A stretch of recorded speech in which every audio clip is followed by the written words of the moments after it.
Bonjour amis cinéphiles, ici c'est Descartes76 pour la critique de La Tour Infernale que j'ai eu l'occasion de revoir au cinéma Lumière République mardi dernier lors de la séance cinéma de quartier. C'était très intéressant de le revoir sur grand écran, un grand film catastrophe comme ça. Générique.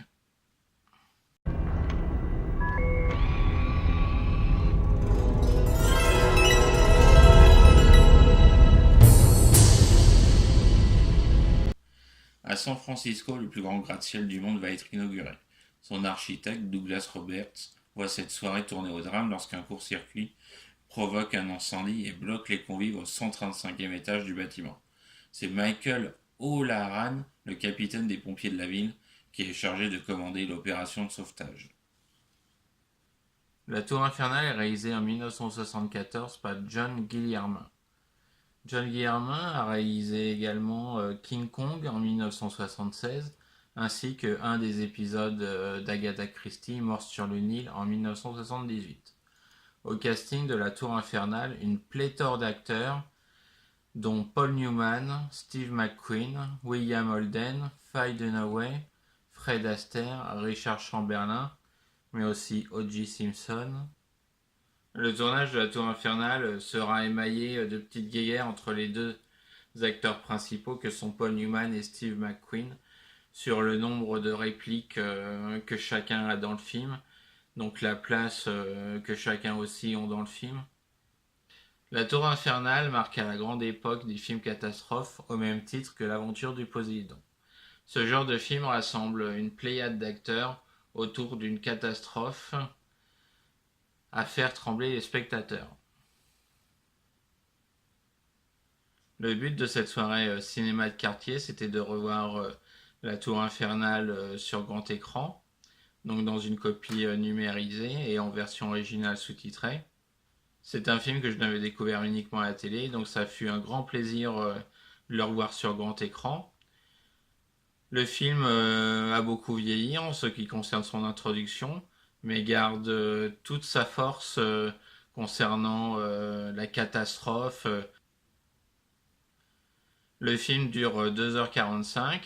À part cette introduction de 30 à 45 minutes, je n'ai pas trouvé le temps long, je n'ai pas regardé ma montre. J'ai été happé par l'action, bien que connaissant le film. Même à la moitié du film, je me suis surpris à me rappeler du dénouement, de savoir comment ils allaient éteindre cet incendie.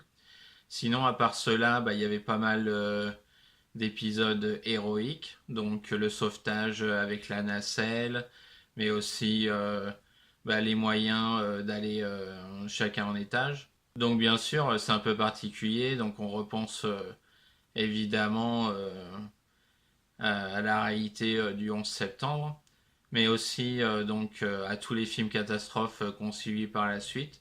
Donc je citais l'aventure du Poséidon, mais le film a créé aussi d'autres références du film d'action ou des ersatz ces dernières années. Donc pour les grands films catastrophes, je pense, il y a Piège de cristal, mais qui est plus action, mais qui se passe dans une tour. Donc on a aussi Daylight à Sylvester Stallone, qui a aussi fait, qui était aussi catalogué film catastrophe. Ensuite, dernièrement, ils ont tenté de nous refaire la Tour Infernale, donc avec Dwayne Johnson, avec Skyscraper. C'est intéressant aussi de voir d'anciens acteurs comme Richard Chamberlain ou Robert Wagner dans leur pleine jeunesse, mais aussi Faye Dunaway et Fred Astaire que l'on voit dans un rôle sérieux entre guillemets où il n'est pas en train de chanter et de danser. Donc d'ailleurs, il avait reçu deux prix pour cette interprétation. C'est un rôle secondaire, mais je pense ils l'ont récompensé parce qu'il faisait autre chose que à ce qu'on l'attendait. Le plaisir de le revoir sur grand écran était immense. Le film a été tourné en cinémascope, donc imaginez sur grand écran ce que ça peut donner et dans la plus grande salle du cinéma dans lesquelles on a été le voir.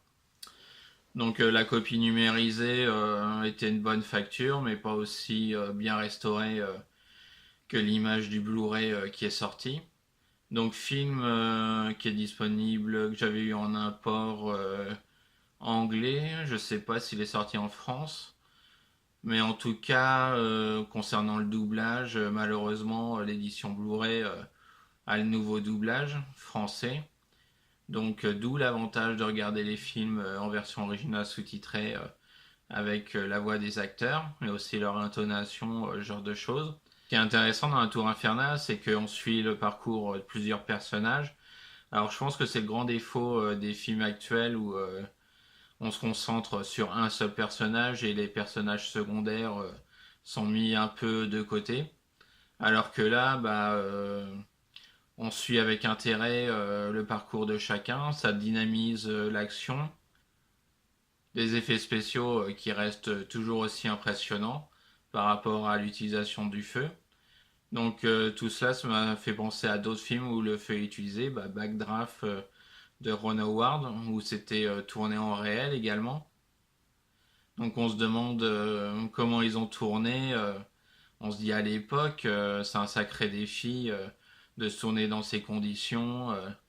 On y croit vraiment, enfin on rentre dedans. Donc si vous avez l'occasion de le revoir, n'hésitez pas, car c'est un grand film.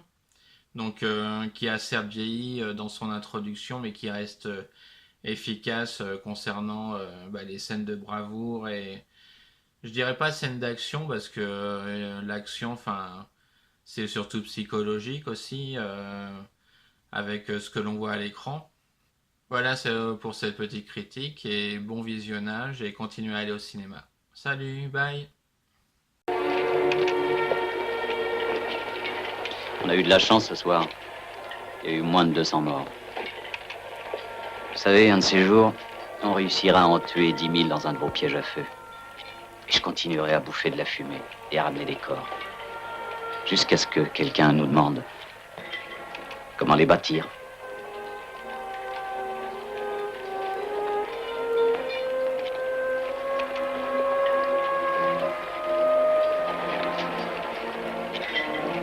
D'accord. Je vous le demande. Vous savez où me trouver? Salut, l'architecte.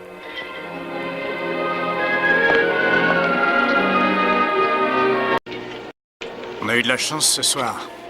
Il y a eu moins de 200 morts. Oh, mais un de ces jours, vous tuerez 10 000 personnes avec un de ces pièges à flammes. Et moi, je continuerai à bouffer de la fumée, à sortir des cadavres, jusqu'à ce que l'un de vous nous demande comment les construire.